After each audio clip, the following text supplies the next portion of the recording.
Anim na senyales na ikaw ay lumalayo sa Diyos. Una, nababawasan ang pananalangin. Bihirang pananalangin ay senyales na hindi na matibay ang iyong kaugnayan sa Diyos. Sinabi ni Jesus, "Kayo'y mangagpuyat at magsipanalangin upang huwag kayong magsipasok sa tukso. Ang espiritu sa katotohanan ay may ibig, datapuat mahina ang laman." Mateo 26:41. Ikalawa, pagpapabaya sa mga salita ng Diyos. Kapag huminto ka sa pagbabasa ng salita ng Diyos, para kang nawala ng pinagmumulan ng sustansya sa iyong buhay na nagpapahirap na makatanggap ng patnubay at kaliwanagan mula sa Diyos. Sinabi ni Jesus, "Hindi sa tinapay lamang mabubuhay ang tao, kundi sa bawat salitang lumalabas sa bibig ng Diyos." Mateo 4:4. Ikatlo, nababagabag na pananampalataya. Nagsisimula kang magduda sa mga pangako ng Diyos at sa Kanyang patnubay, hindi na lang basta nagtitiwala sa Kanya. Sinabi ni Jesus, "Magkaroon kayo ng pananampalataya sa Diyos." Marcos 11:22. 4. Kawalan ng kapayapaan at kagalakan. Madalas kang napapalibutan ng pagkabalisa, pagkamayamutin at pagrereklamo, mga negatibong emosyon na nagpapahirap sa iyo. Sinabi ng Panginoon, "Ang kapayapaan ay iniiwan ko sa inyo.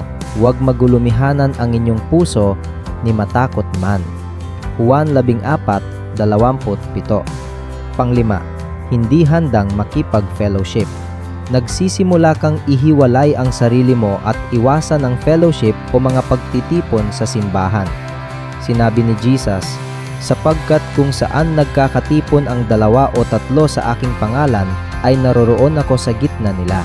Mateo 18:20. 6. Sinasadyang gumawa ng kasalanan pagiging manhid na sa kasalanan at hindi mo na ito nakikita bilang problema. Dinalaan tayo ng Panginoon.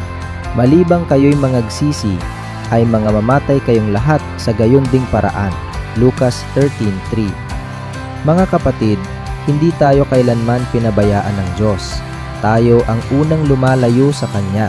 Kung nakita mo ang iyong sarili sa ganitong kalagayan, huwag nang maghintay pa, agad na bumaling sa Diyos. Kapag nakita ng Panginoon ang iyong tunay na pagsisisi, kahahabagan Kanya tulad ng Kanyang pagkahabag sa mga taga-Nineve. Handa ka bang magsisi at bumalik sa Diyos? Huwag mag-atubiling magbahagi sa mga komento. 4 na desisyon na magdadala sa iyo ng mas malapit sa Diyos. Isa, magpasya kang lumayo sa mga taong humahadlang sa iyong pananampalataya. Hindi lahat ay makakalakad kasama mo sa landas patungo sa kaharian ng langit. Lumalakad ka na kasama ng mga pantas na tao at ikaw ay magiging pantas. Ngunit ang kasama ng mga mangmang ay mapapariwara. Kawikaan 13:20. 2, magpasyang maglaan ng oras araw-araw. Para sa Diyos, hindi ito tungkol sa pagkakaroon ng oras. Ito ay tungkol sa pagpili na unahin ang Diyos. Datapuat hanapin muna ninyo ang Kanyang kaharian at ang Kanyang katuwiran. Mateo 6:33. 3, magpasyang magpatawad ng taos puso. Ang pagpapatawad ay hindi lamang nagpapalaya sa iba, kundi higit sa lahat, nagpapalaya rin sa iyong sariling puso. Mangagpalaya kayo at kayo'y palalayain. Lucas 6:37. 4, magpasyang sumunod kahit may kapalit. Ang pagsunod ay hindi lamang pagtanggap sa kapangyarihan at pagsasaayos ng Diyos sa iyong buhay, kundi pati na rin ang pagsunod sa Kanyang salita. "Kung ako'y inyong iniibig, ay tutuparin ninyo ang aking mga utos."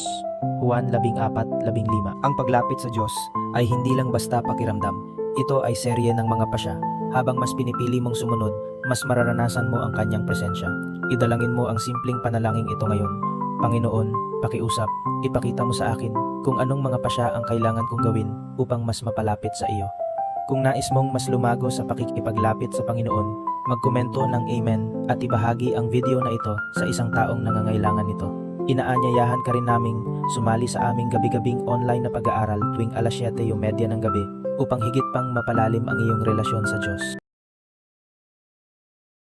6 na senyales na ikaw ay lumalayo sa Diyos. Una, nababawasan ang pananalangin. Bihirang pananalangin ay senyales na hindi na matibay ang iyong kaugnayan sa Diyos. Sinabi ni Jesus, "Kayo'y mangagpuyat at magsipanalangin upang huwag kayong magsipasok sa tukso. Ang espiritu sa katotohanan ay may ibig, datapuat mahina ang laman. Mateo 26:41. Ikalawa, pagpapabaya sa mga salita ng Diyos. Kapag huminto ka sa pagbabasa ng salita ng Diyos, para kang nawala ng pinagmumulan ng sustansya sa iyong buhay na nagpapahirap na makatanggap ng patnubay at kaliwanagan mula sa Diyos. Sinabi ni Jesus, hindi sa tinapay lamang mabubuhay ang tao, kundi sa bawat salitang lumalabas sa bibig ng Diyos. Mateo 4:4. Ikatlo, nababagabag na pananampalataya. Nagsisimula kang magduda sa mga pangako ng Diyos at sa Kanyang patnubay, hindi na lang basta nagtitiwala sa Kanya. Sinabi ni Jesus, magkaroon kayo ng pananampalataya sa Diyos. Marcos 11:22. 4. Kawalan ng kapayapaan at kagalakan. Madalas kang napapalibutan ng pagkabalisa, pagkamayamutin at pagrereklamo, mga negatibong emosyon na nagpapahirap sa iyo. Sinabi ng Panginoon, ang kapayapaan ay iniiwan ko sa inyo. Huwag magulumihanan ang inyong puso ni matakot man. Juan 14:27. 5. Hindi handang makipag-fellowship. Nagsisimula kang ihiwalay ang sarili mo at iwasan ang fellowship o mga pagtitipon sa simbahan.